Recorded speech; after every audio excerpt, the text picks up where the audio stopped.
आजचा विषय आहे रंग सुखाचे। प्रत्येक जण सुखासाठी धडपडत असतो। रंग सुखाचे कोणते?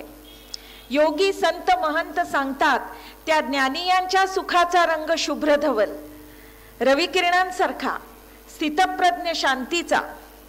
पण सर्वसामान्यांसाठी त्याच प्रखर शुभ्रतेतून सप्तरंगी इंद्रधनु साकारतं। सुखाचे रंग अनेक आणि त्याच्या छटा वेगवेगळ्या। प्रत्येक जण सुखामागेच धावतोय, सुखासाठी जगतोय, सुखासाठी सगळं करतोय। माणसं आणि त्यांच्या सुखाच्या कल्पना जाणून घ्यायचं मला मुळी वेडच लागलं। सुखाचे मिळाले ते रंग घेऊन कुणी आपलं आयुष्य इतकं सुंदर बनवलं होतं की मला त्या माणसात आगळा कलाकार दिसू लागला। आणि काहींनी मात्र हवे ते रंग मिळूनही जगणं कुरूप केलं होतं। काही माणसांकडे सगळे असतं तरी सतत दुर्मुखलेली किंवा कशाच्या तरी पाठीमागे अत्यंत हव्यासानं धावत असलेली। सुखाचे वेगळे वेगळे रंग पाहून मी तर हरखून गेले, नादावले, रंग बावरी झाले।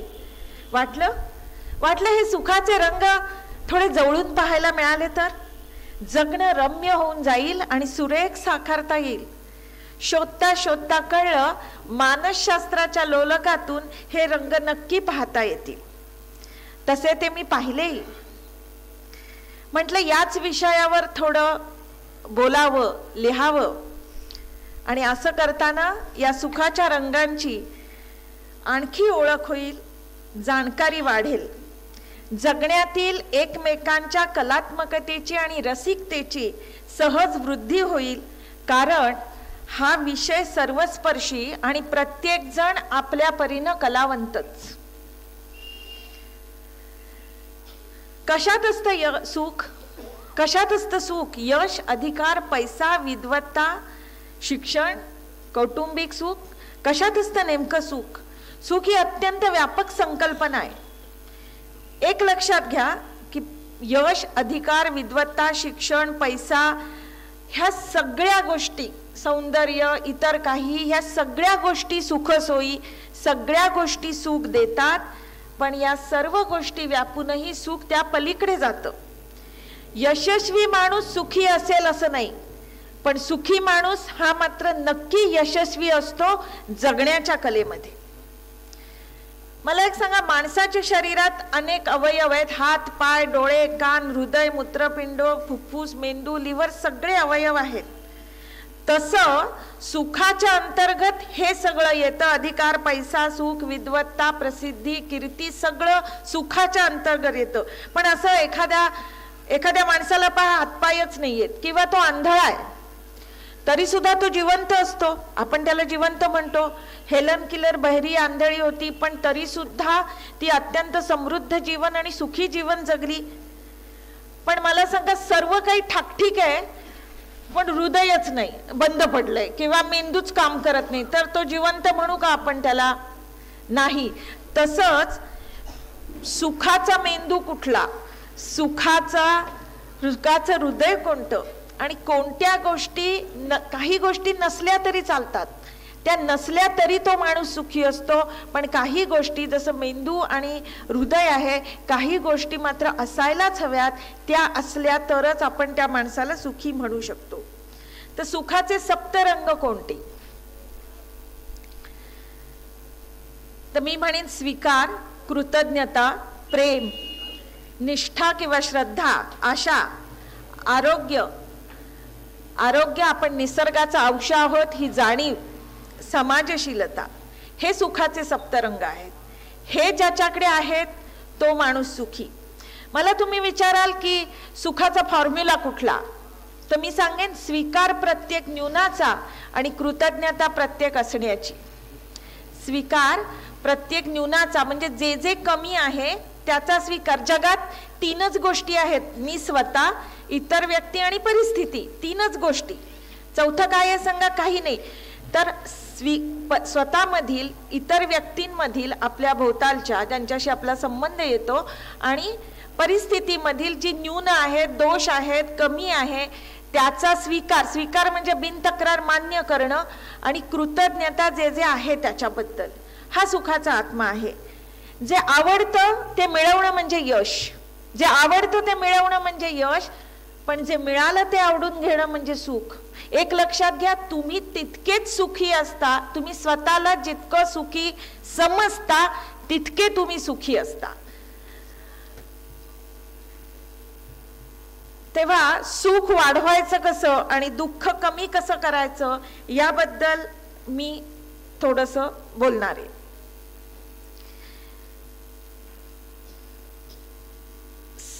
ज्या वेळेला आपण एखाद्या गोष्टीचा स्वीकार करतो त्या वेळेला आपण उपायाला लागतो.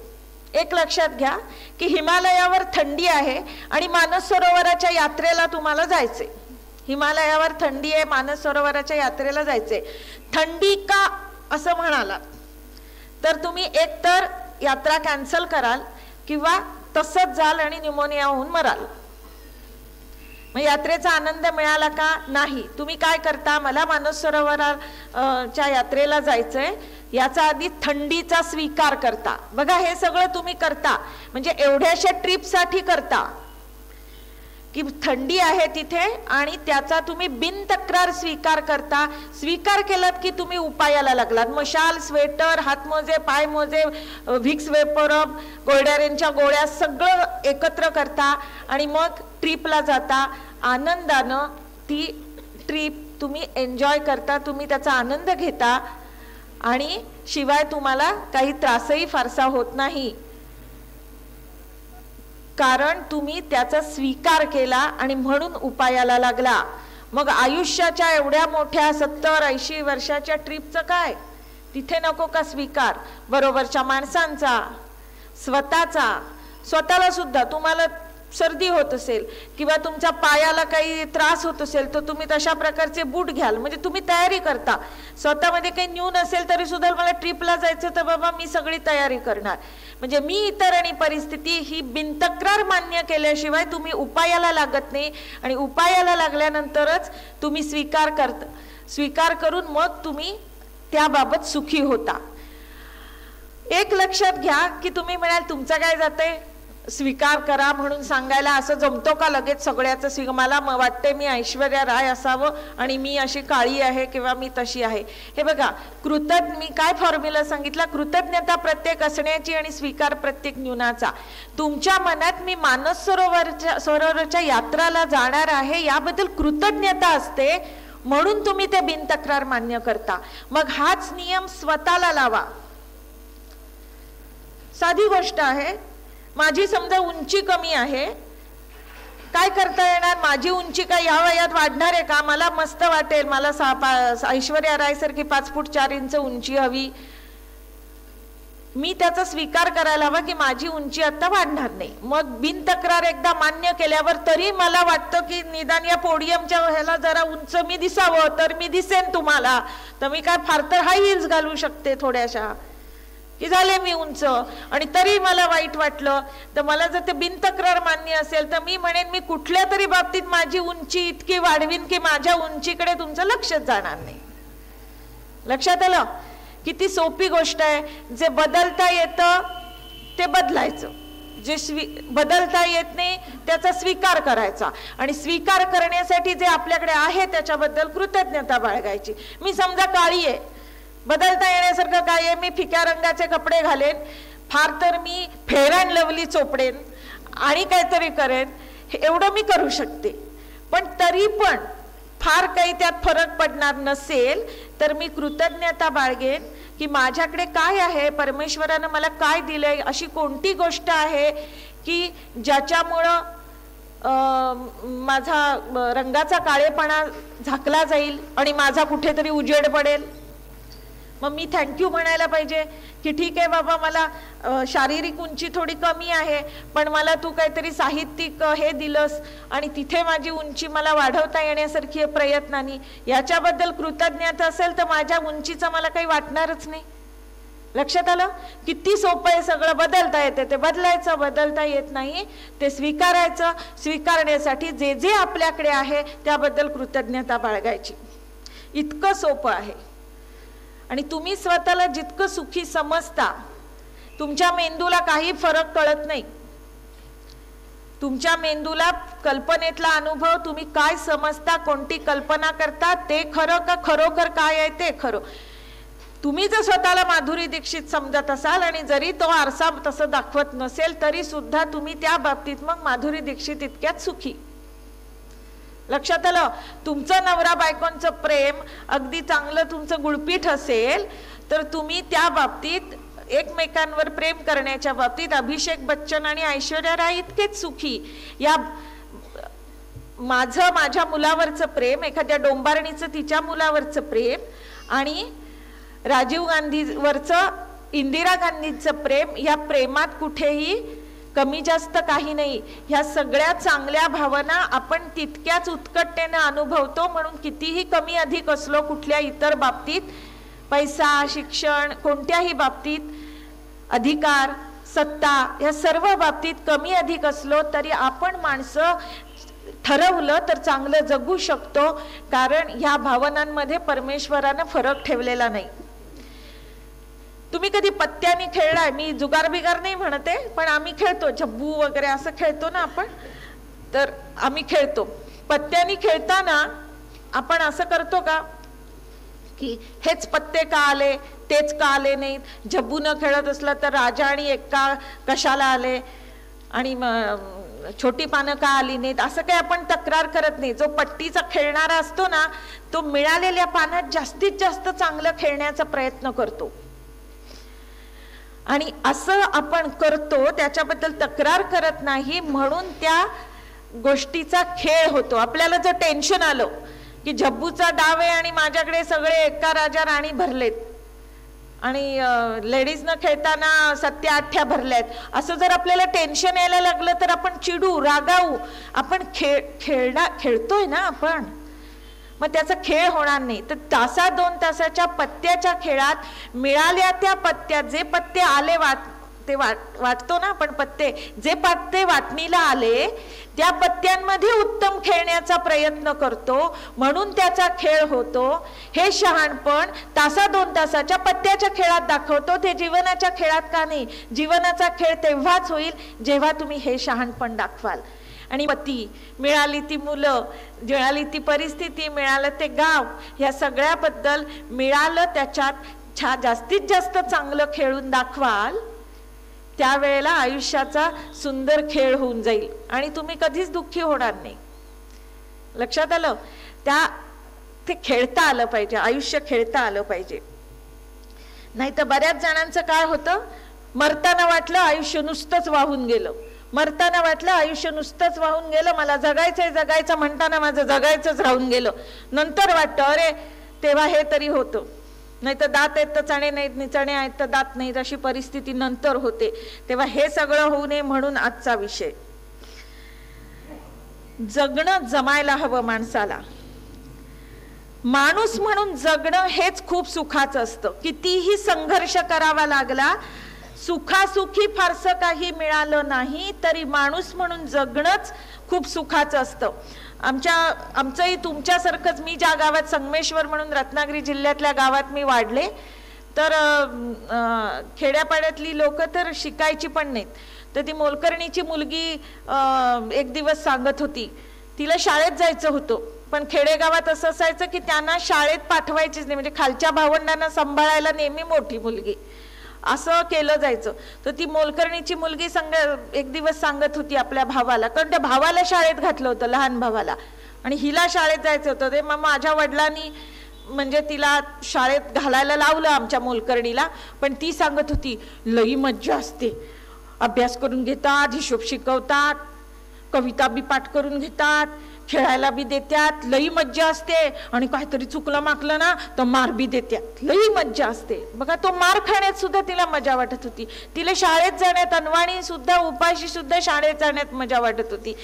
म्हणजे जे काम एखादं, आता त्यांनी सांगितलं म्हणजे का जगायचं हे कळलं, जगण्याचा खेळ एकदा करायचा समजला ना की जे जे आहे त्याच्याबद्दल कृतज्ञता व्यक्त केली की उरलेल्या गोष्टींचं काहीच वाटे नसं होतं. आणि प्रत्येक गोष्टीतनं आनंद, माणसाचं जगणंच मुळी आनंदाचे. हातपाय झडून गेलेल्या महारोग्याला जगावंसं वाटतं. मृत्यूची भीती हे एक कारण असेल, पण खरं कारण जगणं रम्य आहे हेच करो, नाही तर महारोगी कशाला जगला असता. हातपाय झडलेले असतात, खायला मिळत असतं, रस्त्याच्या कडेवर असतो, पण त्यालाही जगावंच वाटतं, कारण खरं जगणं रम्य आहे. आपण ते कसं जगतो हे आपल्यावर ठरतं. हातावर पोट असलेल्या, एक कविता सादर करते. हातावर पोट असलेल्या माणसांची ही कविता, ही खरी घडलेली कविता आहे. म्हणजे मी ही बाई, ही लमाणी बाई आज माझ्याकडे काम करते आणि तिचा मुलगा इंजिनिअरिंगला आहे. म्हणजे ही कविता मी लिहिली बऱ्याच वर्षापूर्वी, 95 साली लिहिली आहे. तर ती 95 साली लिहिलेली कविता आज ती लमाणी जी बाई आहे ती माझ्याकडे आत्ता काम करते. तिची 2 मुलं इंजिनिअरिंगला आहेत, मुलगी 12वीला आहे आणि ती मेडिकलला जायचं म्हणते आणि त्यांना काही सीट बीट लगेच मिळते, कारण ती लमाणी जातीची आहे. ती बाई माझ्याकडे लागेपर्यंत तो तसला ड्रेस पण घालत होती, आता ती साड्या बिड्या नेसते. तर ती म्हणजे बिल्डिंगचं काम चालू असतं तेव्हा ते असं एक हे करून राहतात तिकडे. तर हातावर पोट असलेल्या माणसांची ही कविता, कवितेचं नाव आहे भूक. काम मिळेल तिथे आडोसा करून राहणारी ही माणसं, पण आहे त्यात खुशी मानून जगण्याचं शहाणपण काही शिक्षणानं आणि श्रीमंतीनं येतं असं नाही. भूक या कवितेतल्या गरीब बाईकडे हे शहाणपण भरपूर आहे. जगण्याची अंगभूत कला आहे आणि उर्मी आहे. ऐका भूक ही कविता. ते बिल्डिंगचं काम एका संपलेलं असतं आणि आता दुसरं काम शोधायचं असतं, नाही तर त्यांना आपलं हे हलवावं लागतं. मालकानं कामावर नाही घेतलं, आज बी कोणा मालकानं कामावर नाही घेतलं, काय व माहीत देवानं नशीब कसं बेतलं. आज बी कोणा मालकानं कामावर नाही घेतलं, काय व माहीत देवानं नशीब कसं बेतलं. रिकामल्या हातानं आणि मळप भरल्या डोळ्यानं, रिकामल्या हातानं निमळ भरल्या डोळ्यानं जड पावली परतलो, झालं लांबलेल्या वाटनं. रोजचीच वाट पण आज ती लांबली होती. बोल भिजलं टिप्पानी, बोल भिजलं टिप्पानी कुजबूज समद्या बायांची, बोल भिजलं टिप्पानी कुजबूज समद्या बायांची. पण म्या म्हणतो गिरणा आधी येत कळलं तरी काम संपलंय, कारण पावसाळ्याचे दिवस होते. नंतर पाऊस संपल्यावर, पाऊस चालू झाल्यावर हलणं सुद्धा कठीण होतं. बोल भिजलं टिप्पानी कुजबूज समद्या बायांची, पण म्या म्हणतो गिरणा आधी येत कळला, ही किरपा बघा देवाची, कृतज्ञता. हित्त म्हण 17 इमल्यांची इमारत उभारणार, हित्त म्हण 17 इमल्यांची इमारत उभारणार, आमची घरं इस्कोटून समद्यासनी हुसकावणार. तरट मध्ये उंचावून जमिनीशीच घट्ट मेळ, एक खांबी घर आमचं उचका या कंचा वेळ. पोरानो पोरानो आज मातूर श्रीमंतावाणी राहायचं, पोरानो आज मातूर श्रीमंतावाणी राहायचं. काय बी काम न ग, मिळालेलंच नसतंय, काय बी काम न ग, चैनीत बसून खायचं. पोरानो आज, कारण श्रीमंत माणसं ही नुसती बसून खातात अशी तिची समजूत. पोरानो आज मात्र श्रीमंतावाणी राहायचं, काय बी काम न ग, चैनीत बसून खायचं. सावकाराच्या बायकोवाणी, ते कसलं तरी एक लुगडं नेसून येतात कामावर जाताना. सावकाराच्या बायकोवाणी धडूतो बी मी नेसते, आज सावकाराच्या बायकोवाणी धडूतो बी मी नेसते. हाय तर समद घालून झाकचारी ठावर आणते. ते सगळं कसं घेऊन जायचं, जड होईल. सावकाराच्या बायकोवाणी धडूतो बी मी नेसते, हाय तर समद घालून झाकचारी ठावर आणते. जाताना धनी वजन ग, जाताना धनी वजन ग, आलो तसं जायचं. हितला शेर सरला आता उपकार घेऊन निघायचं. हितला शेर सरला, तर इतके दिवस तरी काम दिलं ना या जागेनं. हितला शेर सरला आता उपकार घेऊन निघायचं. सासऱ्याला सांगते, म्हातारे तू चिलीम लाव, म्हातारे तू चिलीम लाव, पोरानं नुसतं खेळायचं.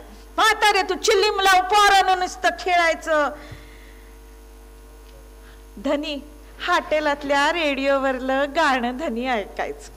म्हातारे तू चिलीम लाव, पोरानं नुसतं खेळायचं. हॉटेलातल्या रेडिओवरलं गाणं धनी ऐकायचं. झक्कास रांधलेलं आज पोट भरून खायचं, झक्कास रांधलेलं आज पोट भरून खायचं. चान्न पिऊन घेत आबाळ पांघरून झोपायचं. झक्कास रांधलेलं, आज पोट भरून खायचं, चांदणं पिऊन घेत आबाळ पांघरून झोपायचं. फाटाच्या अंधारात उद्याला बिराड पाठीवर, फाटाच्या अंधारात उद्याला बिराड पाठीवर. वाऱ्या संगत चालायचं धनी, उजेड भेटस्तवर. दुसरं काम मिळेपर्यंत वाऱ्या संगत चालायचं धनी, उजेड भेटस्तवर. डाव इथला सरताना पेटलं मन निवताना. थोडासा तिलाही राग आला होता, असं अचानक हे केलं म्हणून. डाव इथला सरताना पेटलं मन निवताना, घरट गोळा घालताना दोन्ही एकच मला कळना. डाव इथला सरताना पेटलं मन निवताना, घरट गोळा घालताना दोन्ही एकच मला कळना. अहो या सावकारांचा रोजचाच दिसचैनीचा, रोजचाच दिसचैनीचा आणि पक्क्या घरात बी राहत्यात. रोजचाच दिसचैनीचा आणि पक्क्या घरात बी राहत्यात. ही सावकार लोक सदा भुकेली क्या असत्यात. कळलं? तेव्हा शहाणपणानं, जगण्यातलं शहाणपण अंगीकारायला हवं. आहे त्या परिस्थितीत सगळं निसर्ग आहे, हे आहे. अहो किती सुख घ्याल तेवढं थोडंय. आपण उगीच माकड चेष्टा करत राहतो. उद्धरेत आत्मना आत्मानम न आत्मानम अवसादयेत. आत्मा एव हि आत्मना बंधू, आत्मा एव रिपू आत्मना. उद्धार करावा आपला आपणच. गीतेतला श्लोक आहे. उद्धार करावा आपला आपणच, स्वतःला कधी कमी लेखू नये. आपणच आपले बंधू असतो आणि आपणच आपले शत्रू असतो. सुखी राहणं आणि न राहणं फक्त आपल्या आणि आपल्याच हातात असतं. सुखी राहण्याची जबाबदारी फक्त आपली असते, असं कृष्ण ठणकावून सांगतोय की स्वतःला कमी समजू नका. उद्धरेत आत्मना आत्मानम. आपण मात्र टाळ कुटत बसतो, कर्मकांड करत असतो, नवस बोलत बसतो. असं कृष्णानं गीतेत सांगितलेलं नाही. गीता हा धर्मग्रंथ नसून तो कर्मग्रंथ आहे, हे लक्षात घ्या. आणि गीता हा आपला धर्मग्रंथ. भारत जर सर्वश्रेष्ठ किंवा तो जगामध्ये सर्वश्रेष्ठ ठरणार असेल किंवा महासत्ता होणार असेल तर मी एकच सांगते, तो भारतीय तत्वज्ञानामुळे ठरेल. आज ज्याची गरज सगळ्या जगाला आहे. आज मी मानसशास्त्राचे अभ्यासक म्हणून सांगते की जे परदेशातलं फक्त तंत्रज्ञान आणि संशोधन आम्ही अंगीकारतो, पण जे मी काउन्सिलिंग करते तर भारतीय तत्वज्ञान त्याच्यात घातल्याशिवाय, त्या चुन्यामध्ये लोणी घातल्याशिवाय ते खाताच येत नाही. म्हणून तिथल्या मायकेल जॅक्सनला हे करावं लागतं, आत्महत्या करावी लागते. तेव्हा त्याला कृतज्ञता प्रत्येक असण्याची आणि स्वीकार प्रत्येक न्यूनाचा हे मायकेल जॅक्सनला कळलं नाही. तुम्हाला मायकेल जॅक्सन माहितीये ना, तो ज्या वेळेला भारतात आला तेव्हा 3 विमानं भरून तो सामान घेऊन आला होता आणि लोक घेऊन आला होता. म्हणजे केवढा पैसा, केवढी प्रसिद्धी. अशी लोक, म्हणजे मुली तर बेशुद्ध पडत होत्या. त्याचा दैवी आवाज, त्याची नृत्यकला, त्याचं ते मून वॉक वगैरे तुम्हाला सगळं तुम्ही टीव्हीवर तरी पाहिलं असाल. अरे म्हणजे देवाने त्याला काय द्यायचं ठेवलं होतं, काय द्यायचं ठेवलं होतं ना, त्याला भारतात जन्माला घातलं नाही. त्यामुळे भारतीय तत्वज्ञान माहित नाही. तो इतका प्रसिद्ध होता की मी हे प्रत्यक्ष पाहिलेलं आहे की त्यांना मुलींना, म्हणजे कॉलेजमधल्या मुलांना स्टेजवर नाचायला बोलावलं त्याच्यासोबत एका गाण्याच्या वेळेला. आणि ते नाचताना त्या लोकप्रियता लक्षात घ्या, ते नाचताना एका पोरीचा त्याला स्पर्श झाला इथे दंडाला आणि मेलीनं 8 दिवस आंघोळ नाही केली.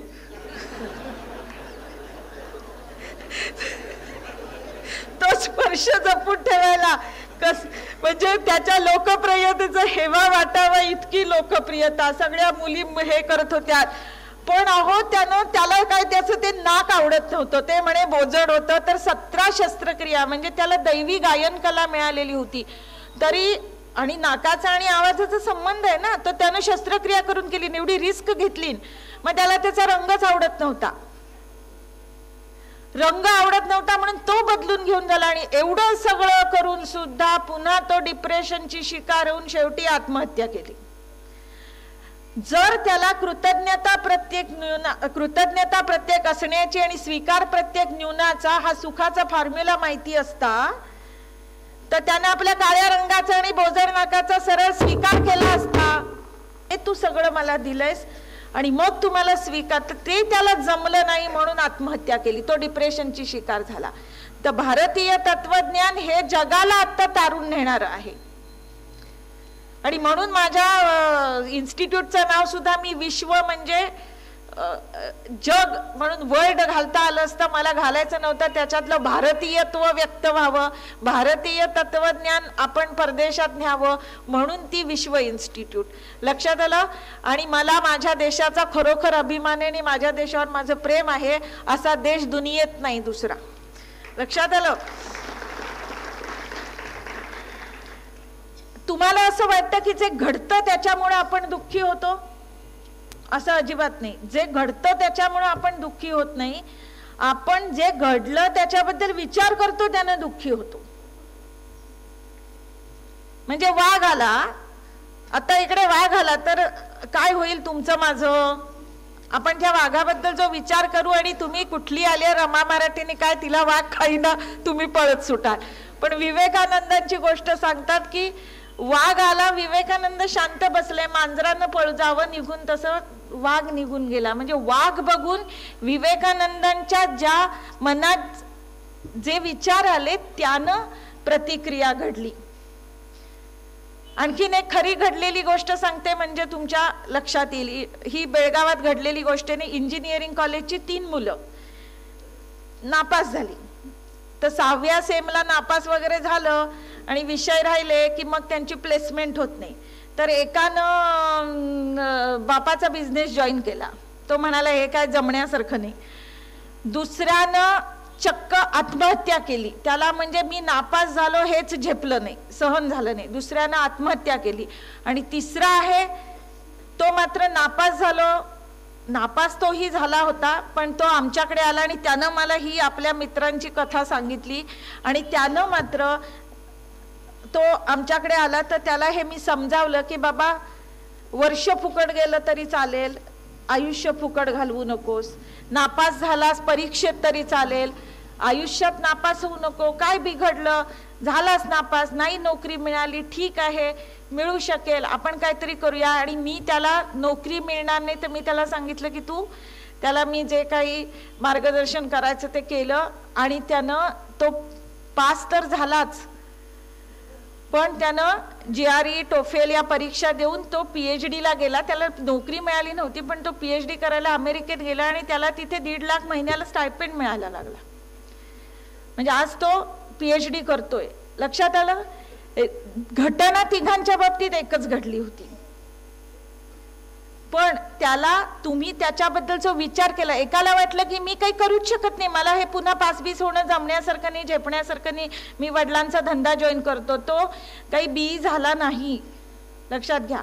म्हणजे आता प्रत्येक वेळेला विचार करा की मी दाखवतेय किंवा काय पुरुष असेल तर मी काय दाखवतोय, घडले काय, कोणत्या विचारानं मी माझी रिॲक्शन बदलू शकेल, त्याचं स्वातंत्र्य. काय घडणार हे आपल्या हातात नाही.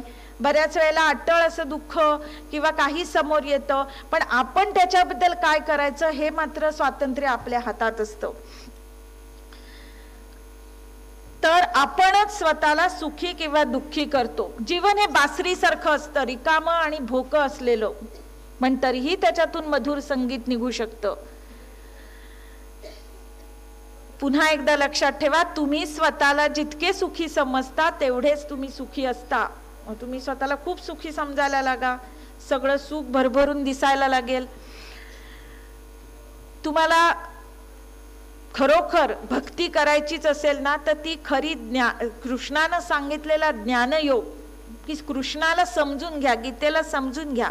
आपल्याला आठवतो तो लढीवाळ बाळकृष्ण, यशोदेचा खोडकर कान्हा, राधेबरोबर रासक्रीडा करणारा रसिक राधेश्याम, राजा कृष्ण, राजवैभव उपभोगणारा, अर्जुनाचा सखा कृष्ण, गीता सांगणारा तत्वज्ञानी कृष्ण, चतुर नटखट कृष्ण. असं कोणतंही सुख नाही जे कृष्णानं उपभोगलं नाही. तुम्ही म्हणाल एवढं सगळं असलो काय कृष्णाची काय मज्जा होती, सत्यभामा म्हणू नका, राधा म्हणू नका, रुक्मिणी म्हणू नका, 16 सहस्र नारी, त्याला काय कमी होतं. त्याला तत्वज्ञान पण येत होतं, सगळी हुशार म्हणून नावाजत होती, सगळंच करत होतं. त्याला काय कमी होतं? कौसचाणूर मर्दनम करणारा कृष्ण तो योद्धाही होता. मग हे सगळं करणारा कृष्ण, असं कोणतंही सुख नाही जे श्रीकृष्णानं उपभोगलं नाही. पण एक लक्षात घ्या, त्याची काय मज्जा होती, त्याला सुखी राहायला काय होतंय असं तुम्हाला वाटेल, पण लक्षात घ्या असं कोणतंही दुःख नाही जे श्रीकृष्णानं भोगलं नाही. आठवा यमुनेचा काळाशार डोह आठवा.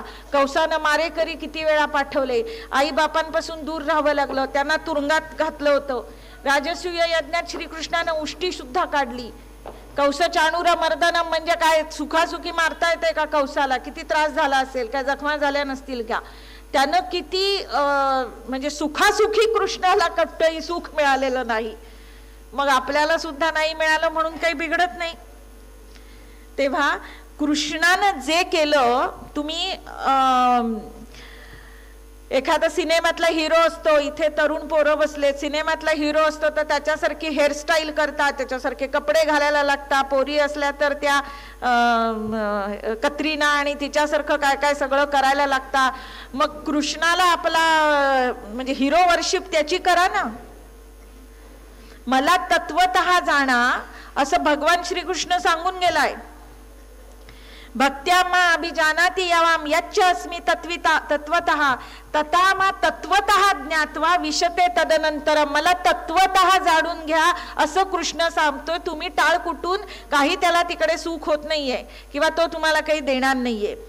योग हा कर्मसु कौशल्यम म्हणजे कर्म करण्यातलं कौशल्य, जे आपलं काम आहे ते करण्यातलं कौशल्य, याच्यामध्ये सुख दडलेलं आहे. तुम्हाला वाटतं की काही माणसं खूप नशीबवान आहेत, पण एक लक्षात घ्या, try your best then God will do the rest. म्हणजे तुम्ही तुमचं सगळे प्रयत्न अत्यंत उत्तम प्रतीनं करा, म्हणजे उरलेलं सगळं देव करतो. जी माणसं तुम्हाला नशीबवान वाटतात ना, त्यांनी ट्राय युअर बेस्ट केलेलं असतं आणि मग त्यांना न जमणार, आपल्याला जमणारं देव कधीच करत नाही. देव म्हणजे एक शक्ती मानते मी. कृष्ण हा नरका नारायण झालेला माणूसच होता. कृष्णाला देव करू नका म्हणजे तो देव स्वरूप होता, तो देव माणूस होता असं म्हणूया. पण तुम्ही सुद्धा कृष्ण होऊ शकता. तेव्हा आपल्याला जमतं ते परमेश्वरी शक्ती कधीच करत नाही. ट्राय युअर बेस्ट केल्यानंतर जी जी नशीबवान माणसं तुम्हाला वाटतात त्यांनी ट्राय युअर देअर बेस्ट केलेलं असतं आणि त्यांना न जमणारं मग परमेश्वरानं केलेलं असतं आणि जो आपल्याला चमत्कार वाटतो. लक्षात आलं? अब्दुल कलाम घ्या आणि कोणी घ्या, ह्या सगळ्यांनी प्रयत्न केले प्रचंड आणि म्हणून ते सुखी झाले. अब्दुल कलाम म्हणजे एखाद्या निरागस मुलासारखे होते. ते भाषण करता करता MBAच्या मुलांसाठी भाषण करत असताना ते गेले आणि शेवटच्या क्षणापर्यंत जगले.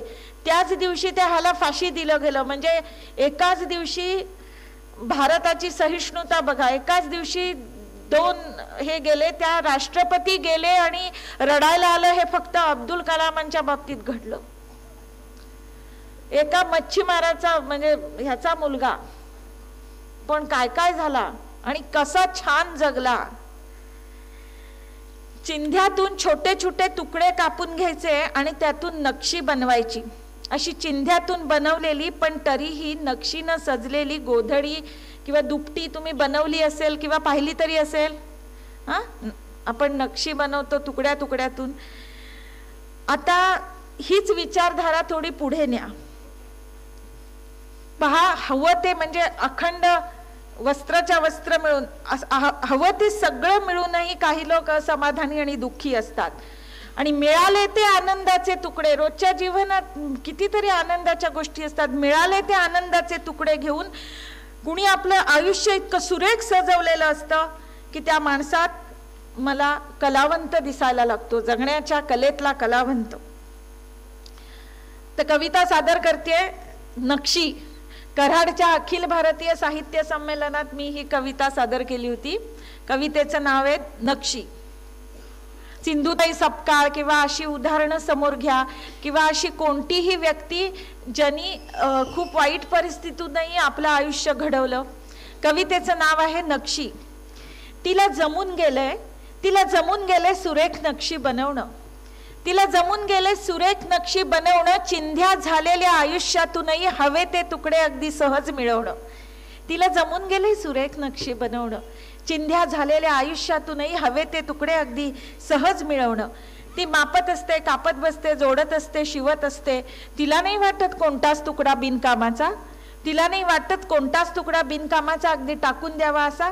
ती म्हणते प्रत्येक तुकड्याचं नशीब असतं, प्रत्येक तुकड्याचं नशीब असतं, फक्त त्याचंच असं स्थान असतं. कुठला तुकडा कुठे बसेल काय सांगावं, ते चिंध्या कोणी टाकत नाही.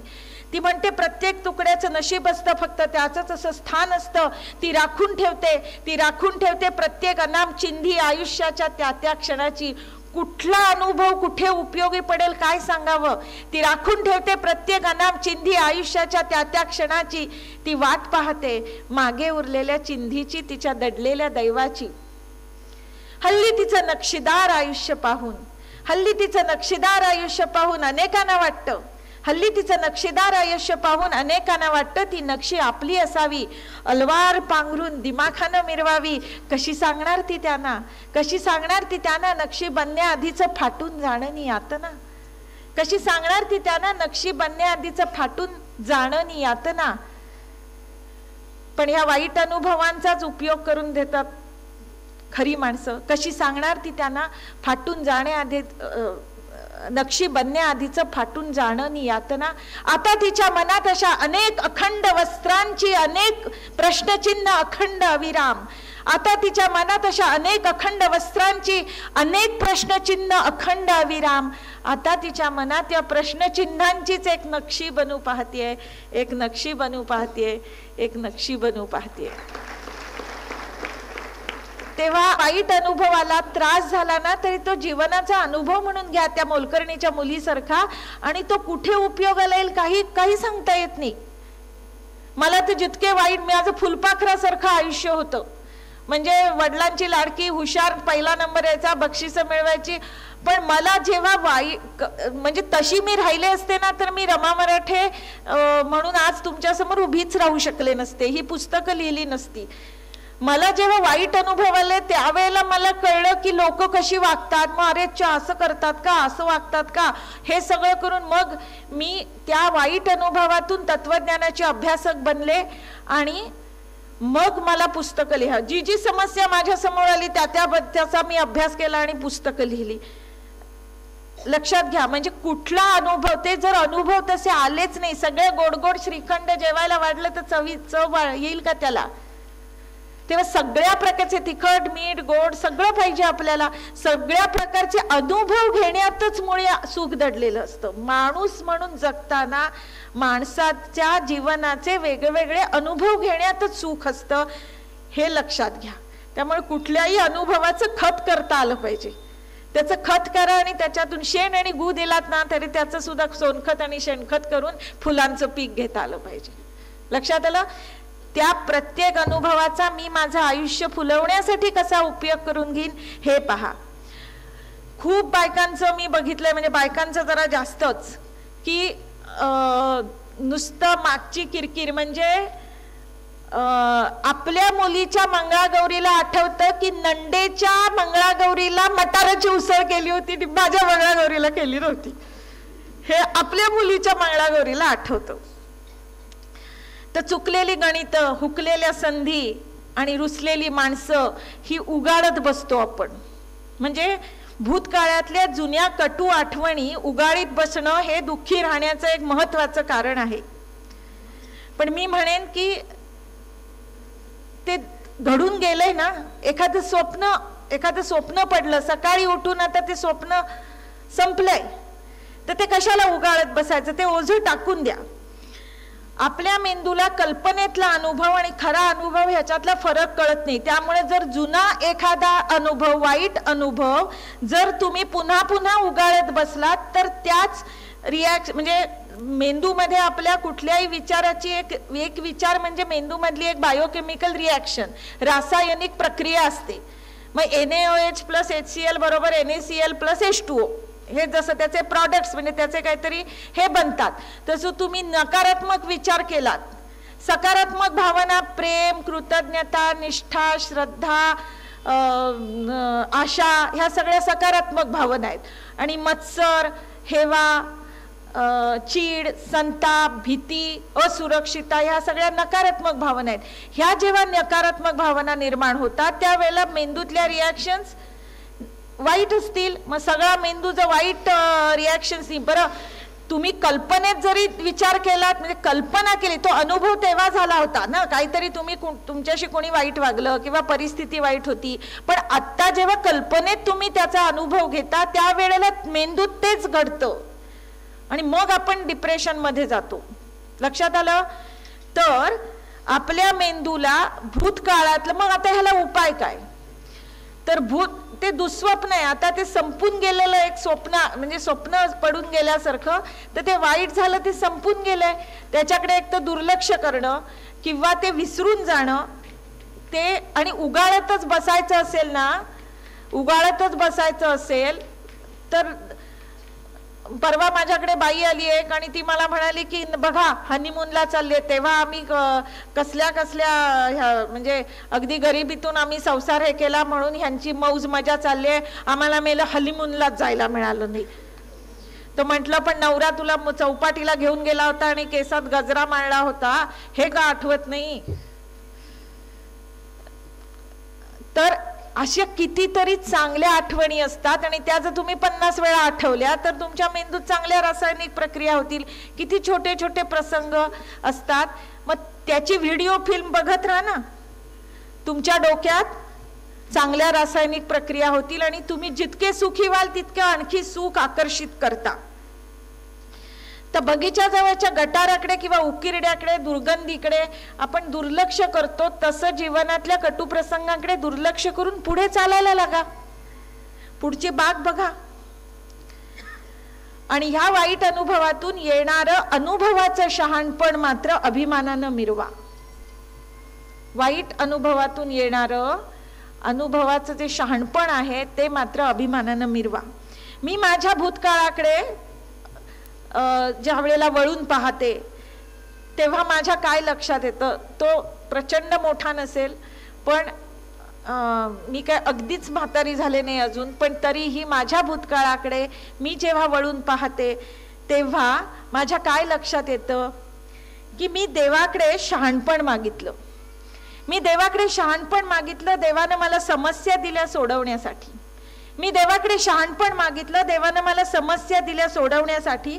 मी देवाकडे ऐश्वर्य मागितलं, देवानं मला बुद्धिमत्ता आणि ताकद दिली काम करण्यासाठी. मी आजही 18 तास काम करते, 16 ते 18 तास नक्की.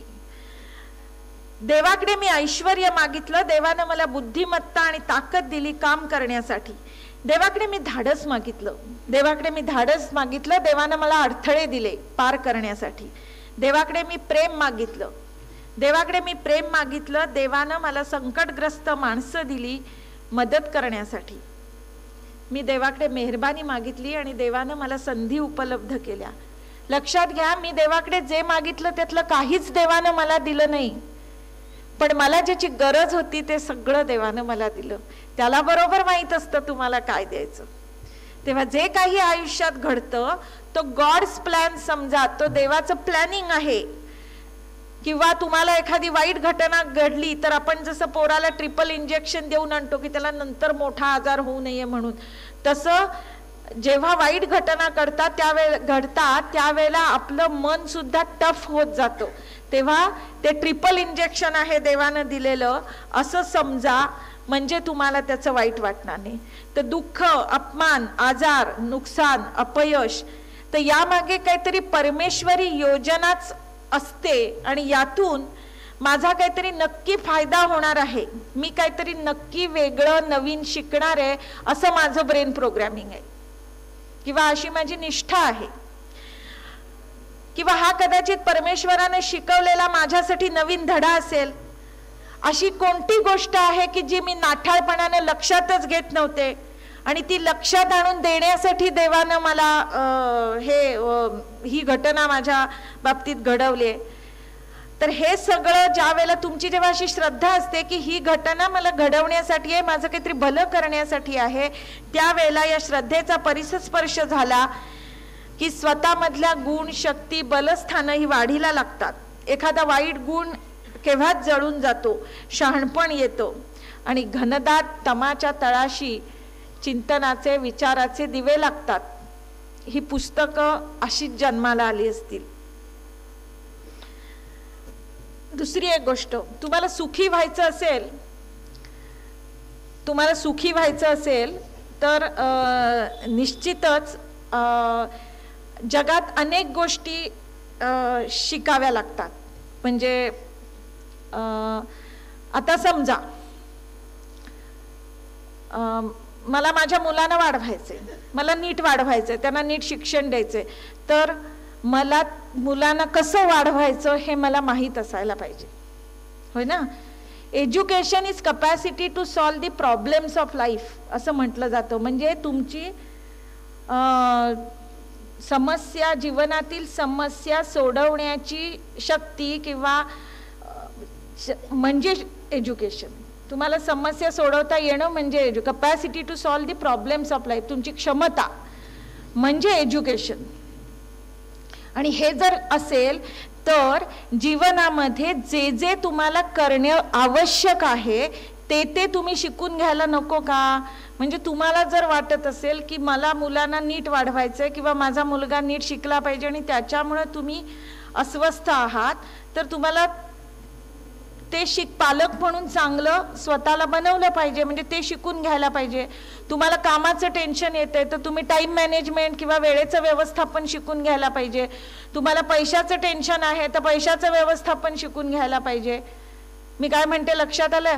तर ही गोष्ट, शिक्षण म्हणजे काही फक्त शाळा कॉलेजातलं शिक्षण नाही, त्याच्यासाठी अनेक प्रकारे शिकावं लागतं. आमच्या तिथे भाजी बसते आणि भाजी घ्यायला मी एकदा गेले होते. तर तिथे एक स्लीवलेस सुंदरी आली, डोळ्याला गॉगल घालून भाजी घ्यायला. आता कोणी डोळ्याला गॉगल घालून भाजी घ्यायला येतं का. बटाटे आहेत ते वांग्यासारखे वाटणार नाहीत का गॉगल घालून बघितले तर. ही गॉगल घालून आली. भाजीवालीनं तिला काही ती भाजी दिली आणि भाजी मी लगेच जरा पाठीमागे सरकले आणि उभे राहिले. चांभाराला जशी चप्पल दिसते ना तसं मला सगळीकडे सायकॉलॉजिस्ट दिसते. मी आपली बाजूला उभी राहिले आणि तिला मी निरीक्षण करत होते. भाजीवालीनं तिला विचारलं, काय व बाई तुम्ही काय ते बी आहे का एम ए म्हणतात ते हाय वय. ती खुश झाली, म्हणाली तू कसं ओळखलं. नाही म्हणाली, तुम्ही खाल्लं आणि वरती बटाटे घेतलत ना तेव्हाच मी ओळखलं. तर जीवनातल्या समस्या सोडवण्यासाठी जे जे गरजेचं आहे, माझ्या जीवनामध्ये जे गरजेचं आहे, म्हणजे एखाद्या आदिवासीला बाण मारता येणं गरजेचं असेल आणि मला भांडी घासता येणं गरजेचं असेल. आता माझ्या पोराच्या पार्श्वभागावर पाणी घालताना आई धुवायला ये म्हटल्यावर काय इंटरनॅशनल कॉन्फरन्स मधला रिसर्च पेपर उपयोगाला येणार आहे. मला नीट धुताच आली पाहिजे, साधी गोष्ट आहे. आता तुम्हाला जर तुमच्या जीवनामध्ये संसारी बाई आहे, तिला कधीतरी मोलकरीण आली नाही तर भांडी सुद्धा घासता आली पाहिजेत. तर ती भांडी घासता आली नाही तर तुम्ही दुःखी होणार, कारण मोलकरीण आली नाही की ब्लड प्रेशर वाढायला लागतं. तर जे जे एक लक्षात घ्या, त्यातला विनोदाचा भाग सोडून द्या, जे जे करणं गरजेचं आहे, जे जे शिकणं आवश्यक आहे जगण्यासाठी, आपल्या जगताना येणार जे जे सामोरं येतं ते शिकून घेणं गरजेचं आहे. लक्षात आलं. तर एक गोष्ट सांगते, आपण मात्र असं करत नाही. प्रत्येक गोष्ट करण्याची एक विशिष्ट पद्धत असते आणि ती पद्धत जर जगताना तुम्ही पाळली नाही तर तुम्ही दुःखी होणं अपरिहार्य आहे. जे धानासीही नगावे, जे ज्ञानासीही न चजवे, ते अगोचर फावे गोठी माझी. म्हणजे जे ध्यानानं गवसणार नाही, जे मोठं व्याख्यान देऊन सुद्धा कळणार नाही, ते अगाध ज्ञान गोष्टीमधून कळतं. म्हणून एक गोष्ट सांगते. आमच्या शाळेतून जिल्हा पातळीला समरगीताच्या स्पर्धा होत्या आणि त्याच्यासाठी एक म्हणजे ग्रुप पाठवायचा होता, मुलांना पाठवायचं होतं. आणि नेमके आमचे गायन शिक्षक, त्यांना टायफॉइड झाला होता. आता गायन शिक्षकांना टायफॉइड, त्यावेळेला मुदतीचा ताप वगैरे आणि माणसं मरायची सुद्धा टायफॉइड होऊन, त्यामुळं गायन शिक्षकांना नाही बाबा तुम्ही या शाळेत वगैरे सांगण्याची काही सोय नव्हती. मग पण आता मुलं तर पाठवायला हवीत. आमच्या मुख्याध्यापकांनी काय केलं, एक समरगीत हुडकलं. त्याचे शब्द होते इंच इंच लढू. त्याच्या कार्बन कॉपीज काढल्या. सगळ्यांना एक एक, प्रत्येक शिक्षकाला, म्हणजे वर्ग शिक्षक असायचा आणि नंतर बाकीच्या तासाला मग ते बदलायचे, पण पहिल्या तासावर वर्ग शिक्षकच जायचा. तर प्रत्येकाला एक एक प्रत दिली त्या समरगीताच्या शब्दांची. आणि आमचे जे मुख्याध्यापक होते ते म्हणाले प्रत्येकानं चाल लावायची, आपापल्या वर्गाला शिकवायची, आणि ती शिकवल्यानंतर ज्याची चाल चांगली असेल त्या वर्गातली काय ती 8-10 पोरं हुडकू आणि पाठवून देऊ जिल्ह्याच्या ठिकाणी, असं म्हणून प्रत्येकाला कागद दिला. प्रत्येक जे आमचे सर होते किंवा आम्ही गुरुजी म्हणायचो त्यावेळेला, तर प्रत्येक सरांनी तो कागद हातात घेतला आणि त्याला चाल लावायला सुरुवात केली. तर जोशी सर, त्यांचं वय झालं होतं, अगदी रिटायरमेंटला आले होते. ते पक्के गांधीवादी आणि अगदी शांत व्यक्तिमत्व. त्यांनी तो कागद हातात घेतला, त्याच्यावर शब्द लिहिले होते, समरगीत होतं ते, इंच इंच लढवू म्हणून, आणि ते गुणगुणायला लागले. रघुपती राघव राजा राम पतित पावन सीताराम. रघुपती राघव, म्हणा पोरानो, तुम्ही म्हणू नका, जोशी सर काय म्हणाले ते सांगते. रघुपती राघव राजा राम पतित पावन सीताराम. इंच इंच लढवूया लढवू, इंच इंच हा, इंच इंच लढवूया लढवू, इंच इंच हा. तेवढ्यात इनामदार सर आले. ते 25च्या आतले, वाटेत बाजारातून येताना काय बघून आले होते देवाला ठाऊक. ते एकदम गुणगुणतच आले आणि तेवढ्यात त्यांच्या हातात कागद पडला. कुण्या गावाचं आलं पाखरू, अहो कुण्या गावाचं आलं पाखरू, बसलंय डौलात नि खुदू खुदू हसतय गालात. अहो कुण्या गावाचं आलं पाखरू, इंच इंच हो हा लढवू, इंच इंच हो हा लढवू, लढवू इंच हा नि इंच इंच लढवू हा. तेवढ्यात वाघबाई आल्या आणि इनामदार सरना, ओ सर लावणीची चाल त्या एवढ्या भडकल्या की रागानं लाल भडक झाल्या, एखाद्या रणचंडिकेसारख्या वर्गावर गेल्या आणि त्यांनी सुरू केलं. दुर्गे दुर्गत भारी तुझे संसारी, अनाथ नाथे अंबे करुणा विस्तारी. इंच इंच लढवू, इंच इंच हा लढवू, इंच इंच इंच इंच हा. त्यांचा हा दुर्गेचा अवतार बघून खाडीलकर मास्तर जे घाबरले, ते त्यांनी नारायणाचाच धावा केला. त्यांना नाट्यसंगीताची आवड होती. त्यांनी नारायणा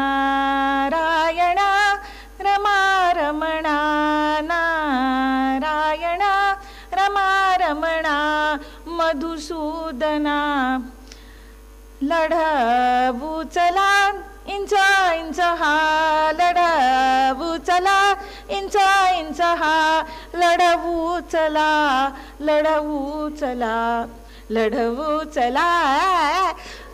सुरू झालं. तेवढ्यात लेले आजींना नुकताच नातू झाला होता.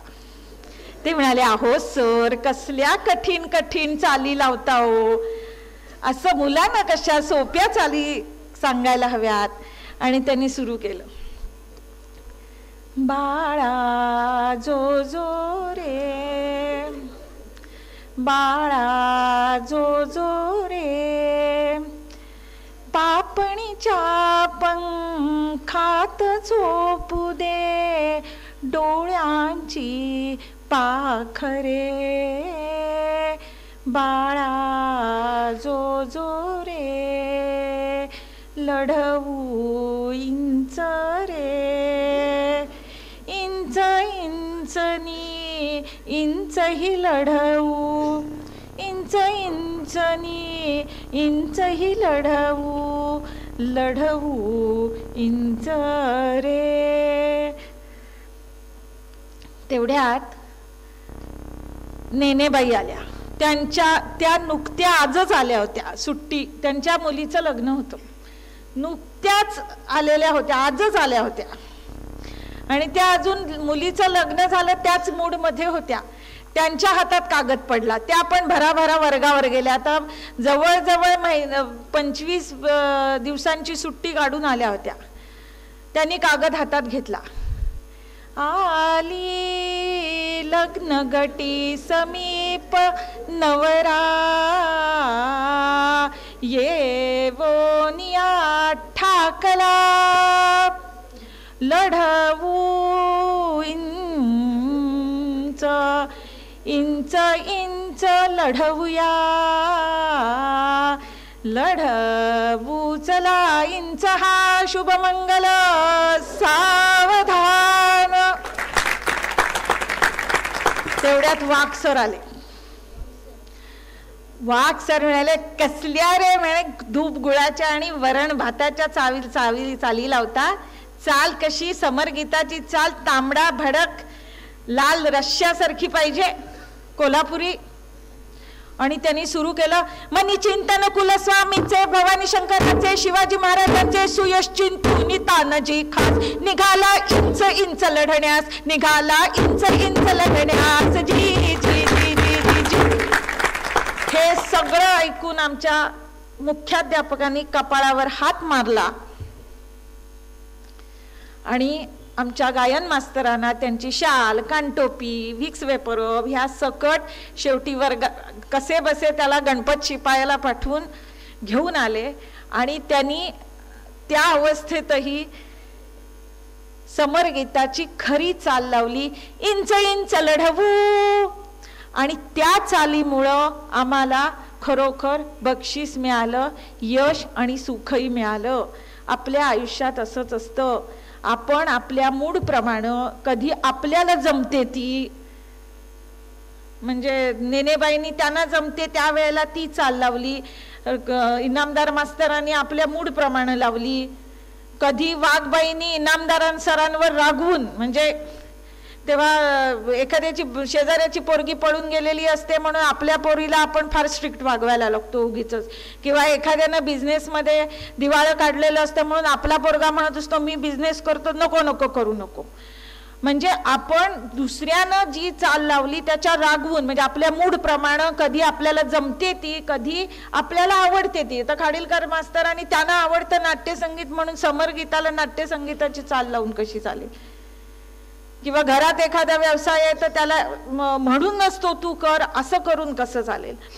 तसं प्रत्येक गोष्ट करण्याची एक पद्धत असते.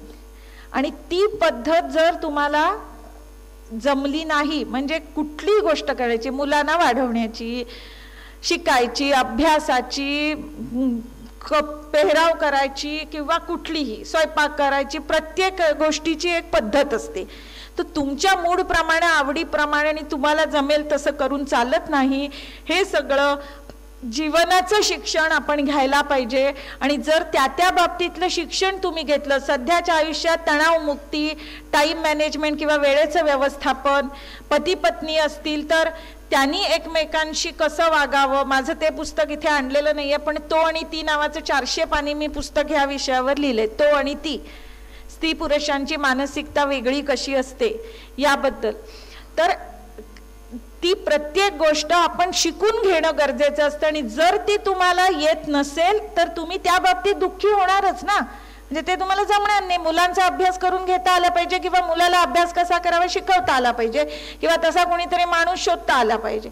हे जर नाही तर मुलाच्या अभ्यासाच्या बाबतीत तुम्ही दुःखी होणं अपरिहार्य आहे. तेव्हा प्रत्येक गोष्टीला त्या गोष्टीची योग्य चाल लावा. एक लक्षात घ्या, या सगळ्या चाली तशा त्या गाण्याला योग्य होत्या, पण म्हणजे जी ह्याची चाल होती अंगाई गीताची, ती अंगाई गीतासाठी योग्य होती, पण ती इथे योग्य नव्हती ना. तेव्हा त्या गोष्टीसाठी जी योग्य पद्धत असेल ती अंगीकारा, म्हणजे तुम्ही सुखी व्हाल. शिवाय प्रत्येक माणसामध्ये काही अंगभूत गुण असतात आणि ते गुण लक्षात घेऊन आपण त्याप्रमाणे स्वतःला आविष्कृत करायला पाहिजे.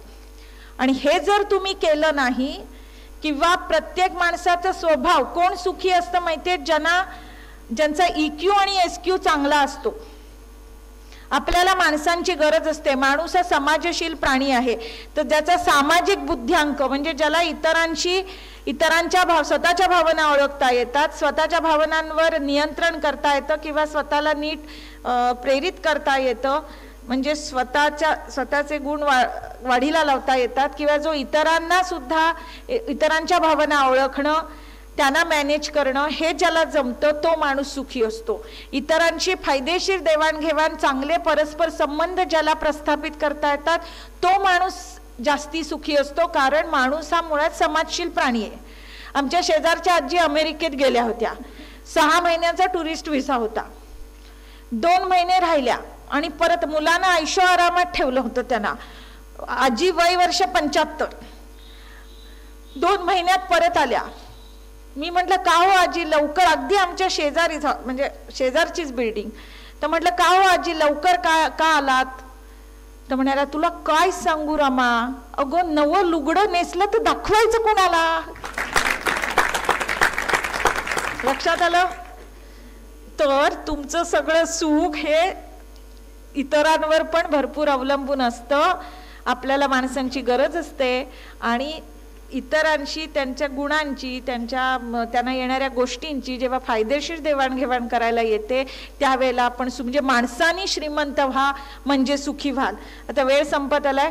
मी आणखीन एक म्हणजे स्वभाव लक्षात घेऊन काम करण्याची कशी माझ्याकडे एक 2 म्हणजे अगदी तरुण मुलं आली 30च्या दरम्यानची. त्यांनी इंजिनिअरिंग करून MBA केलं होतं. त्यांची स्वतःची फॅक्टरी होती आणि 2 जण खूप हुशार होती. आणि इतकं भांडण झालं होतं की त्यांचे आई वडील सुद्धा आले होते, म्हणजे अगदी घटस्फोटापर्यंत प्रकरण आलं. तर झालं काय, तर म्हणे त्यानं काहीतरी टेंडर भरलं होतं किंवा त्यानं जे काही रिसर्च केला होता आणि हे केलं होतं, तर ते हिनं कुणाला तरी सांगून टाकलं. तर म्हणाला ही MBA मध्ये गोल्ड मेडलिस्ट आहे, हिला एवढी अक्कल नाही की आपली सिक्रेट्स लोकांना सांगू नये, बिझनेस सिक्रेट्स. तर म्हणे नाही, तिला मला तोंडच बघायचं नाही तिचं वगैरे. भरपूर मोठं भांडण झालं. आता त्यांना मी एक गोष्ट सांगितली, ती मी तुम्हाला सांगते. प्रत्येक माणूस काहीतरी एका विशिष्ट गुणांचा कॉम्बो असतो आणि तो जन्माला आलेला असतो, पण त्याचा योग्य स्वतःचा सुद्धा योग्य वापर करून घेता आला पाहिजे सुख मिळवण्यासाठी आणि यश मिळवण्यासाठी. तर त्यांना मी गोष्ट सांगितली. ती गोष्ट मी तुम्हाला सांगते. तुम्हाला अगस्ती मुनी माहिती आहेत? अगस्ती मुनी जे समुद्र प्याले होते वगैरे, हा, तर अगस्ती मुनींच्या बायकोचं नाव लोपामुद्रा. आता ही गोष्ट आहे रामायण, म्हणजे रामानं सीतेला सोडवून आणली रावणाच्या तावडीतनं, युद्ध झालं, रावणाला मारलं, त्याच्यानंतर ते अयोध्येला आले आणि त्याच्यानंतर त्यांनी एक भोजन समारंभ आयोजित केला होता. आणि या भोजन समारंभाला वसिष्ठ मुनी, अरुंधती, लोपामुद्रा, अगस्ती असे सगळे ऋषी मुनी पण आलेले होते, राजे आलेले होते. आणि ही सगळी जण मिळून म्हणजे आता जेवणाची वेळ झालेली होती आणि सीता सांगत होती सगळ्यांना की रामरायांनी काय पराक्रम सांगावा रामरायांचा, रामरायांनी माझ्यासाठी असं केलं, रामरायांनी माझ्यासाठी तसं केलं, लंकेला जायचं होतं मग असा सेतू बांधला आणि तसा सेतू बांधला. इकडे 12 वाजून गेले, 1 वाजला तरी सीता आपली सांगतेच आहे, रामरायांनी असा सेतू बांधला. मग ते दगड हे होत होते, ते त्यांनी ज्याच्यावर श्रीरामांचं नाव लिहिलं, मग ते दगड टाकले आणि तो सेतू बांधला. असा सेतू बांधला आणि तसा सेतू बांधला. इकडे लोपामुद्राच्या पोटात कावळे कोकलायला लागले. तर ती आली आणि म्हणाली अय्या म्हणाली, रामरायांच्या लक्षात नाही का आलं? आमच्या ह्यांना सांगायचं, एकदा समुद्र प्याले पुन्हा प्याले असते, कशाला हवं होतं सेतूनी बितू? आमच्या ह्यांना सांगायचं. आता ही गोष्ट मी त्याला अशासाठी सांगितली की बायकांना आपल्या नवऱ्याचे गुण सांगायची हौस असते, आणि त्याच्यामध्ये म्हटलं तुझं सगळं कौतुकच होतं, आणि म्हणून त्या कौतुकाच्या भरात तिने सांगून टाकलं. तर कशाला तिच्यावर एवढा रागावतो? आणि तिचे म्हटलं हे लक्षात घे, तू कशाला तिला रिसर्च अँड डेव्हलपमेंटला टाकलेस, त्या डिपार्टमेंटला? तू तिला ऍडव्हर्टायझिंग आणि मार्केटिंगला टाक ना, फुकटात सगळीकडे ऍडव्हर्टाईज होईल. हे सांगितल्यावर झालं, त्या दिवशी दोघं मिळून जेवायला गेली, सगळं भांडण संपलं. लक्षात आलं? तर आपल्यामध्ये काही गुण असतात, काही दोष असतात, पण त्या दोषांचा सुद्धा हे ज्याला जमलं म्हणजे स्वतःचा आणि इतर माणसांचा योग्य उपयोग करून घ्यायला जमलं, तो सुखी. लक्षात आलं का? तर एकंदर दुसरी एक गोष्ट सांगेन की विनोदाकडे गंभीरपणानं बघा, म्हणजे आयुष्याकडे विनोदी वृत्तीनं पाहायला येईल. माणसं वाईट आहेत, अशी आहेत, तशी आहेत म्हणून किरकिर करण्याच्या ऐवजी त्यांचा स्वीकार करण्यासाठी विनोद उपयोगाला येतो. आणि जर तुम्ही विनोदी वृत्तीनं बघितलं, म्हणजे एक मराठीचा प्राध्यापक हनीमूनला गेला आणि बायकोला विचारलं, मिठीतला मी पहिला की दुसरा ग? किंवा लिपस्टिक, राजूचं आणि मिनीचं भांडण चाललं होतं. तर राजू मिनीला सांगत होता, तुला महिन्याला किलोभर लिपस्टिक लागते आणि एवढा खर्च होतो, कॉमन खर्च. तर ती मिनी त्याला म्हणाली, लिपस्टिकचा खर्च कॉमन आहे हा, तुझा अर्धा आणि माझा अर्धा, अर्धी तर तुझ्याच पोटात जाते.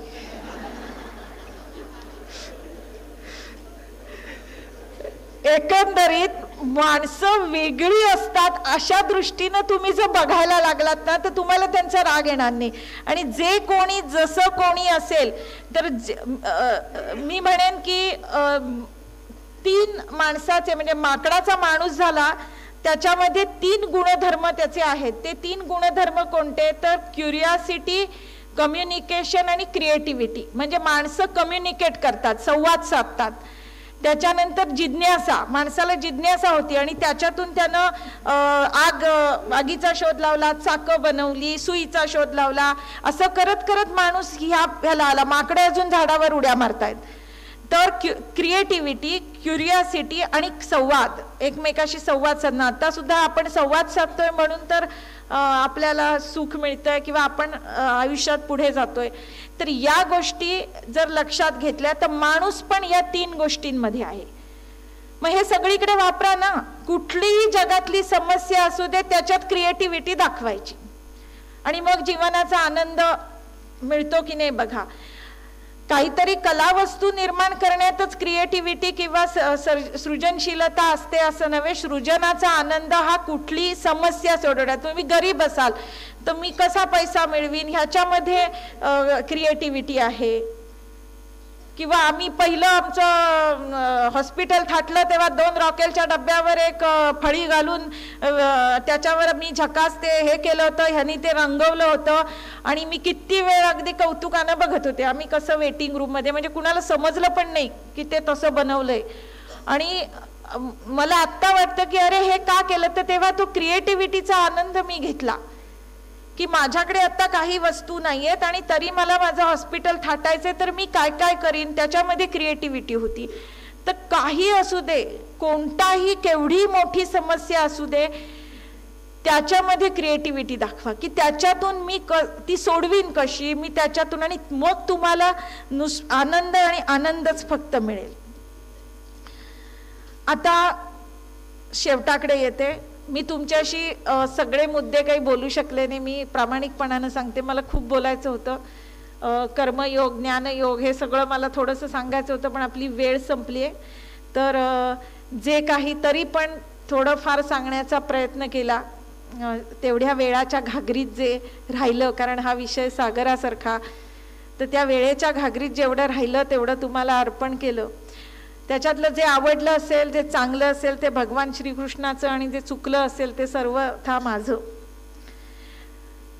तर अशा प्रकारे कार्यक्रम घडवून आणणं म्हणजे सध्याची राजकीय, बाईंची क्षमा मागून सांगते की सध्याची राजकीय परिस्थिती, सामाजिक परिस्थिती ही अत्यंत खालावलेली आहे. आणि आपल्याला असं वाटतं की कुणीतरी कृष्ण जन्म घेईल आणि आपल्याला तारून देईल. आपण मात्र आपण त्या प्रतीक्षेत आहोत की कुणीतरी ही सगळी वाईट परिस्थिती बदलावी. आपण स्वतः त्याच्यासाठी काही करत नाही. मग ही प्रतीक्षा वांझोटी आहे असं मला वाटलं आणि ही कविता मला झाली. कवितेचं नाव आहे घे लक्ष लक्ष जन्म. कृष्णाला उद्देशून ही कविता आहे. आता अशा प्रकारचे कार्यक्रम घडवून आणणं हे सुद्धा मनात कृष्ण जन्माला घालण्यासारखंच आहे.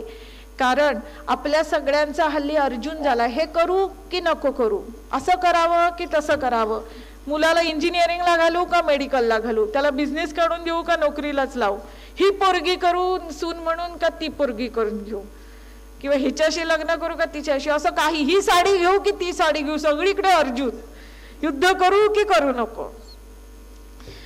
तर प्रत्येकाच्या मनात जसा अर्जुन आहे तसा एक कृष्ण सखा सुद्धा अंतरात नांदत असतो आणि तो तुम्हाला जरूर मार्गदर्शन करणार असतो. तर पुन्हा एकदा सांगते की नानासाहेब हरताळकरां म्हणजे त्यांचा स्मृतिदिन आहे आणि त्यांच्या जगण्यातलं शहाणपण, त्यांच्या लेकी सुना, मुलं बाळं, नातवंड, त्यांचे नातेवाईक आणि त्यांच्या गावातले लोक या सगळ्यांनी त्यांचं जगण्यातलं शहाणपण अंगी मुरवलं आणि अनुभवांचं वैभव मिरवलं. तर नक्कीच ते आता कुठेतरी बघत असतील हाच आनंदाचा कार्यक्रम, सुखाचा कार्यक्रम, तर त्यांना नक्कीच खूप ते कुठे असतील तिथे त्यांना आनंद झालेला असेल. मला आपल्या सगळ्यांशी संवाद साधण्याची संधी मिळाली. खरोखरच मला खूप 4 दिवस मी खूप आनंदात आणि सुखात घालवले. हे सुख तुम्ही मला दिलं याबद्दल मी खरोखरच तुम्हाला धन्यवाद देते. आणि कविता सादर करते. घे लक्ष लक्ष जन्म, कृष्णाला उद्देशून ही कविता आहे.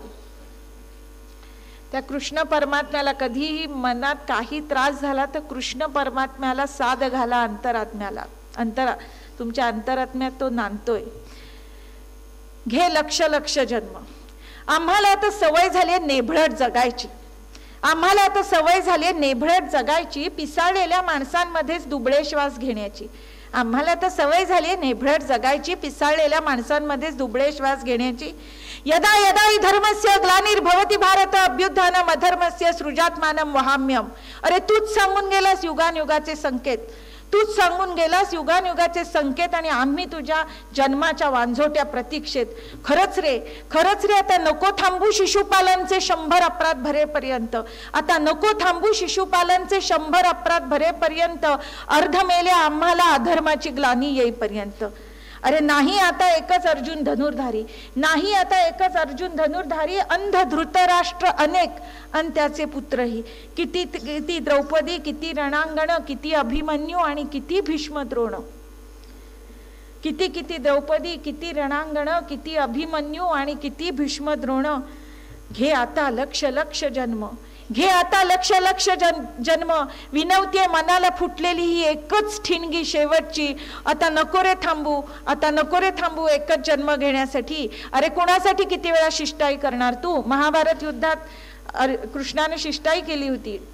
कुणासाठी किती वेळा शिष्टाई करणार तू? किती किती अर्जुनांचा सखासारथी होणार तू? घे आता लक्ष लक्ष जन्म, घे आता लक्ष लक्ष जन्म. प्रत्येकाच्या मनात घुमू दे अंतर्नाद अन भोगही सुस्नात. अरे देवकीनी यशोदाही आम्हीच व्हायला हवं, देवकीनी यशोदाही आम्हीच व्हायला हवं. हृदयातल्या तुला जपडं उमजायलाच हवं.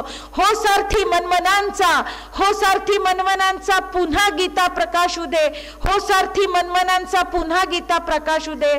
माणसानं फक्त माणूस व्हावं एवढं तरी होऊ दे, एवढं तरी होऊ दे, एवढं तरी.